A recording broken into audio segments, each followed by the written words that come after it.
नमस्कार साथियों। आज आप लोगों को मैं कोणार्क के सूर्य मंदिर के बारे में बताऊंगा और यहाँ का विजिट कराऊंगा। आप लोगों ने 10 रुपये के नोट के पीछे कोणार्क सूर्य मंदिर की तस्वीर ज़रूर देखी होगी। यह भारत के प्रमुख सूर्य मंदिरों में से एक है। आज आपको इसी सूर्य मंदिर का विजिट कराएंगे। आप जब भी जगन्नाथपुरी आते हैं तब यहाँ ज़रूर आएँ।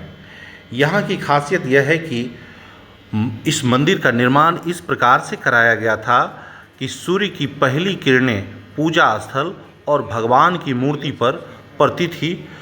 कोणार्क सूर्य मंदिर भारत के ओडिशा राज्य में जगन्नाथपुरी से मात्र 35 किलोमीटर की दूरी पर स्थित है और पुरी से यहाँ आप बाय रोड आसानी से आ सकते हैं।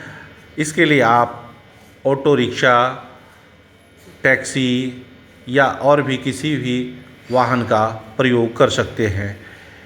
इस मंदिर का निर्माण कलिंग स्थापत्य शैली के तहत किया गया था। यह मंदिर बलुआ पत्थर और ग्रेनाइट से बना हुआ है। तो सबसे पहले जानते हैं कोणार्क सूर्य मंदिर से जुड़े रहस्यों के बारे में। आप लोग वीडियो में फ़िलहाल यहाँ के म्यूज़ियम में लगाई गई जो सूर्य मंदिर की स्टैचू है उसे आप देखते रहें और मैं जो आपको यहाँ के बारे में कुछ रहस्यों के बारे में बता रहा हूँ उसे आप ध्यान से सुनें। इस मंदिर में सूर्य देवता की मूर्ति हवा में लटकी हुई थी क्योंकि इसे बनाने में चुम्बकों का इस्तेमाल किया गया था।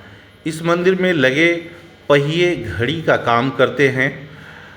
तीसरा रहस्य यह है कि इस मंदिर में 12 जोड़ी पहिए हैं जो दिन में 24 घंटों को दर्शाते हैं। चौथा रहस्य है कि इस मंदिर में 8 तारियां हैं जो दिन के 8 प्रहर को दर्शाती है।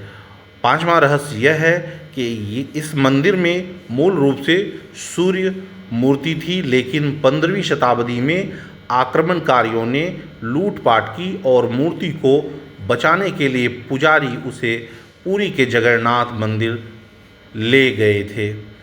छठा रहस्य यह है कि इस मंदिर का निर्माण गांग वंश के राजा नरसिंह देव प्रथम ने 1250 ईस्वी में कराया था। और सातवां रहस्य यह है कि इस मंदिर को काला पैगोडा भी कहा जाता है। अब इस सूर्य मंदिर के बारे में आपको हम विस्तार से बताते हैं। आपके लिए यह काफ़ी रोचक होगी। आप वीडियो में बने रहिए ताकि आप अपने देश के इतिहास को अच्छी तरह से जान सके।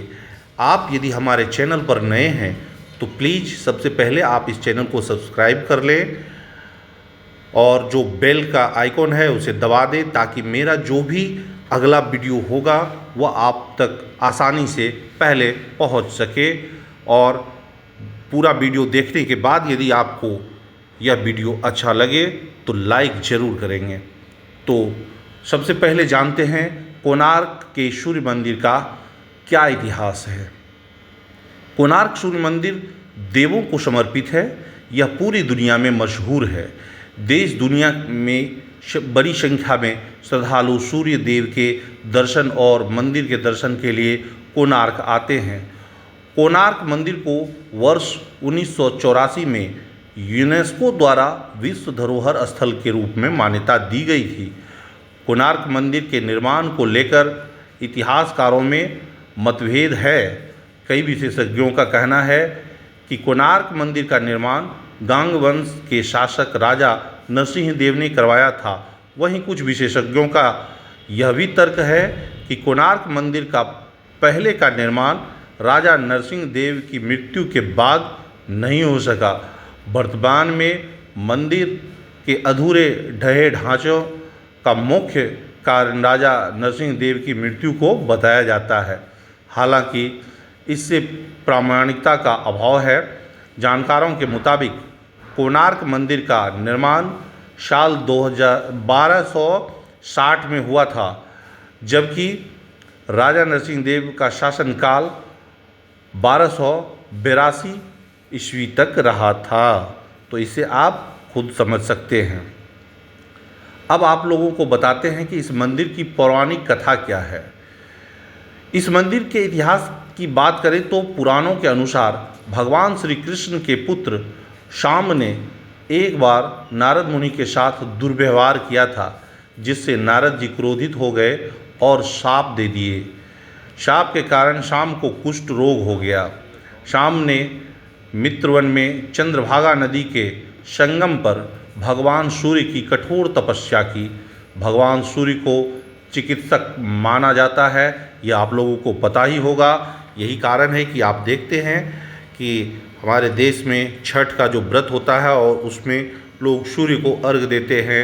उन्हें काया कंचन करने वाले एक डॉक्टर के रूप में लोग मानते हैं। तो धार्मिक मान्यता है कि भगवान सूर्य की पूजा करने से सभी रोगों से मुक्ति मिलती है। अतः शाम ने भी कठिन आराधना करके सूर्यदेव को प्रसन्न किया। उस समय भगवान सूर्यदेव प्रसन्न हुए और शाम को ठीक कर दिया। इसके बाद शाम ने कोणार्क में सूर्यदेव का मंदिर बनाने का निर्णय लिया। कहा जाता है कि जब शाम चंद्रभागा नदी में स्नान कर रहे थे तो उन्हें सूर्यदेव की एक मूर्ति मिली, जिसका निर्माण वास्तु विशेषज्ञ विश्वकर्मा जी ने किया था। बाद में शाम ने मित्रवन में सूर्य मंदिर बनवाया। अब सूर्य मंदिर को रथ के आकार में क्यों बनाया गया है, इसका महत्व क्या है, इसके बारे में भी जानना जरूरी है। क्योंकि आप जो 10 रुपये के नोट के पीछे देखे होंगे वही रथ का पहिया आपको दिखता है। तो पहले इसके बारे में हम जान लें कि सूर्य मंदिर को रथ के आकार में क्यों बनाया गया है, इसका महत्व क्या है। सूर्य मंदिर समय की गति को दर्शाता है। यह मंदिर सूर्य देव के रथ के आकार में बनाया गया है। इस रथ में 12 जोड़ी पहिए लगे हुए हैं। साथ ही इस रथ को 7 घोड़े खींचते नजर आ रहे हैं। ये 7 घोड़े 7 दिनों का प्रतीक है। यह भी माना जाता है कि 12 पहिए साल के 12 महीनों का प्रतीक हैं। कुछ स्थानों पर इन 12 जोड़ी पहियों को दिन के 24 घंटे के रूप में भी देखा जाता है। इसमें से 4 पहिए अभी भी समय बताने के लिए धूप घड़ी के रूप में उपयोग किए जाते हैं। मंदिर में 8 तारियां भी है जो दिन के 8 प्रहर का प्रतिनिधित्व करती है।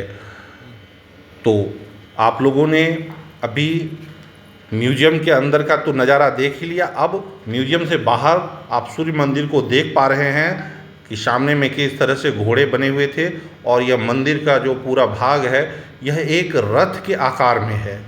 जिस तरह कोई रथ होता है और उसे घोड़े खींचते हैं, उसी रथ के आकार में इस पूरे मंदिर को बनाया गया था। मंदिर का बहुत सारा जो ढांचा है वह ढह चुका है, लेकिन जो अवशेष है वह भी उस समय के वास्तुकला को बताने के लिए काफ़ी हैं। आप यहाँ जब भी आते हैं तो इसके लिए आपको समय निकाल कर आना होगा। कम से कम 3 से 4 घंटे आपको यहाँ अच्छे तरीके से इस मंदिर को समझने और जानने में लगेगा। यहाँ की जो वास्तुकला है वह काफ़ी कुछ बताती है। इस सूर्य मंदिर के शिखर पर कामुक मूर्तियाँ पाई जाती है और ये काम सूत्र में वर्णित सभी बंधों यानी कि हर मुद्राओं को दर्शाती है। इस सूर्य मंदिर की जो कलाकृतियाँ हैं वह आपको हैरत में डाल देगी। यह कलिंग वास्तुकला के सबसे बेहतरीन नमूनों में से एक है। कहा जाता है कि सूर्य मंदिर को इस तरह से बनाया गया था कि सूर्य की पहली किरणें सीधे पूजा करने की जगह और भगवान की मूर्ति पर पड़े। इस मंदिर के हर एक मूर्ति को बेहद ही खूबसूरती से तराशा गया। यहाँ की कलाकृतियों को आप देख सकते हैं। जब आप यहाँ पहुँचेंगे तो आपको कई टूर गाइड भी मिलेंगे जो यहाँ की मूर्तियों के बारे में, यहाँ की कलाकृतियों के बारे में आपको समझा कर बताएंगे, आपकी सारी जिज्ञासाओं को शांत करेंगे।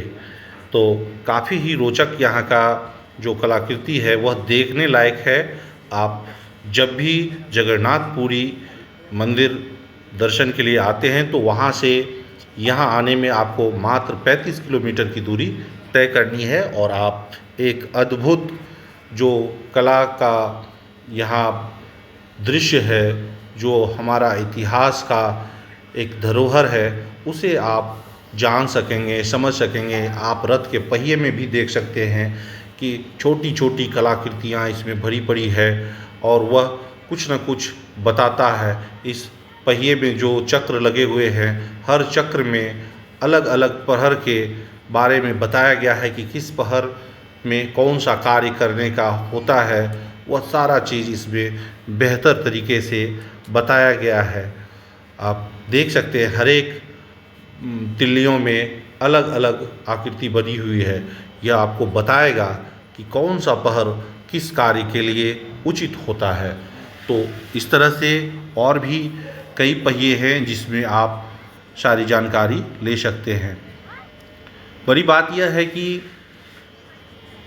यह मंदिर अपने वास्तु दोष के कारण ही मात्र 900 वर्षों में ही क्षीण हो गया था, जिसे वास्तुकला व नियमों के विरुद्ध कहा सुना जाता है। इसी कारणवश यह अपनी समयावधि से पहले ही ऋग्वेद काल एवं पाषाण काल का अनुपम उदाहरण होते हुए भी धाराशायी हो गया। तो आपको मैं यहाँ के बारे में कुछ बता दूं कि क्या सब वास्तु दोष लगा। मंदिर का निर्माण रथ आकृति होने से पूर्व दिशा और आग्नेय एवं ईशान कोण खंडित हो गए। पूर्व से देखने पर पता लगता है कि ईशान एवं आग्नेय कोण को काटकर यह वायव्य एवं नैऋत्य कोण की ओर बढ़ गया है। प्रधान मंदिर के पूर्वी द्वार के सामने नृत्यशाला है, जिससे पूर्वी द्वार अवरोधित होने के कारण अनुपयोगी सिद्ध होता है। अगला वास्तु दोष है कि नैऋत्य कोण में छाया देवी के मंदिर की नींव प्रधान शाला से अपेक्षाकृत नीचे है। इससे नैऋत्य भाग में माया देवी का मंदिर और नीचा है। आग्नेय क्षेत्र में विशाल कुआं स्थित है, जो नहीं होना चाहिए। दक्षिण एवं पूर्व दिशाओं में विशाल द्वार है, जो कि आप ऐसे भी जानते होंगे कि दक्षिण के दिशा में लोग जल्दी अपना घर का द्वार नहीं रखना पसंद करते हैं, इससे वास्तु दोष लगता है। तो ये सब कुछ वास्तु दोष है जिसके कारण यह मंदिर समय से पहले ही क्षीण हो गया, खंडित हो गया। दूसरी बात, यहाँ का जो चुंबकीय पत्थर है, कई कथाओं में यह बताया गया है कि सूर्य मंदिर के शिखर पर एक चुंबकीय पत्थर लगा है। इसके प्रभाव से कोणार्क के समुद्र से गुजरने वाले सागर पोत इस ओर खींचे चले आते हैं, जिससे उन्हें भारी क्षति हो जाती है। कथा के अनुसार इस पत्थर के कारण पोतों के चुंबकीय दिशा निरूपण यंत्र सही दिशा नहीं बता पाते हैं। इस कारण अपने पोत को बचाने हेतु एक मुस्लिम नाविक इस पत्थर को यहाँ से निकाल कर ले गए। यह पत्थर एक केंद्रीय शिला का कार्य कर रहा था, जिससे मंदिर की दीवारों के भीतर सभी पत्थर संतुलन में थे। इसके हटाने के कारण मंदिर की दीवारों का संतुलन खो गया और परिणामतः वे गिर पड़े। परंतु इस घटना का कोई ऐतिहासिक विवरण अभी नहीं मिलता है, ऐसा सुना जाता है। ना ही ऐसे किसी चुंबकीय केंद्रीय पत्थर के अस्तित्व का कोई ब्यौरा वर्तमान में अभी उपलब्ध है।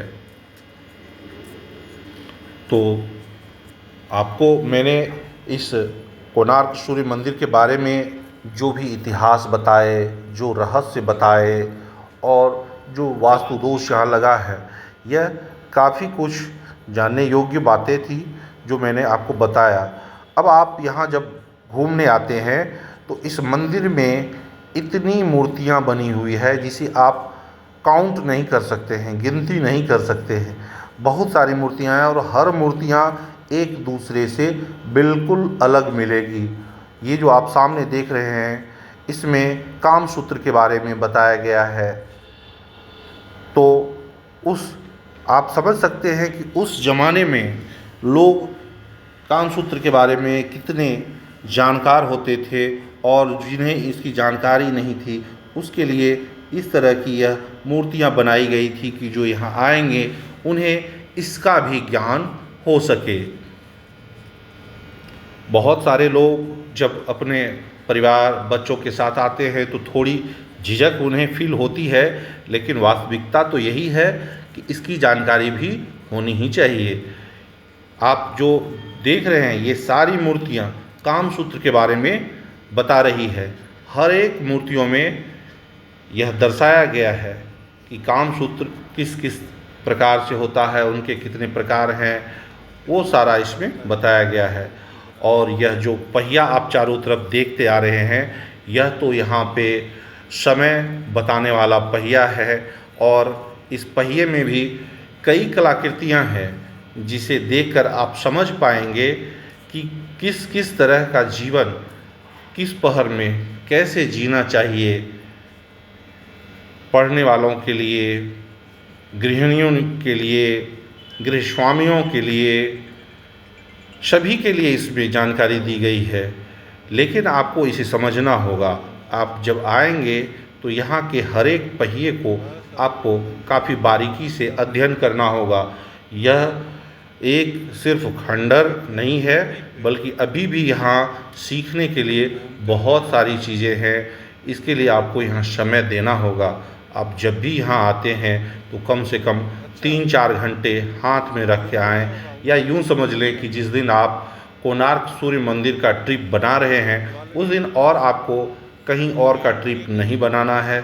सिर्फ़ और सिर्फ इसी कोणार्क सूर्य मंदिर का आपको विजिट करना है। तभी आप यहाँ के एक एक रहस्य के बारे में विस्तार से जान पाएंगे और फिर दूसरों को भी बता पाएंगे। आप एक तरफ से जब घूमते हुए, चारों तरफ घूमते हुए जब आएंगे तो आपको बहुत सारी जानकारियाँ यहाँ मिलेगी।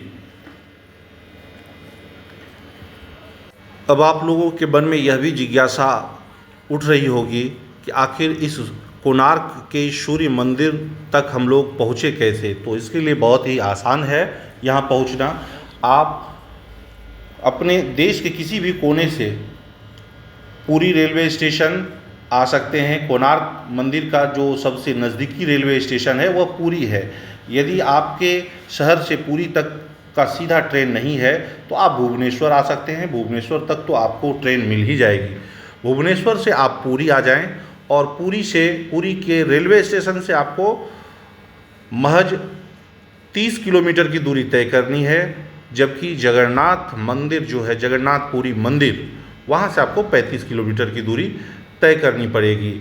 वहाँ से आप फिर कोई टैक्सी, ऑटो ये लेकर आप आसानी से यहाँ पहुँच सकते हैं। और जब आप आएंगे तो यहाँ पहुँचने से पहले आपको चंद्रभागा बीच मिलेगा। चंद्रभागा बीच यहीं बगल में ही है, पास में ही है। उसका वीडियो मैं उसके बारे में मैं अगले वीडियो में बताऊंगा। जो जगन्नाथपुरी और यहाँ का जो आसपास का बीच है उसके बारे में विस्तार से अगले वीडियो में आप लोगों को बताऊंगा।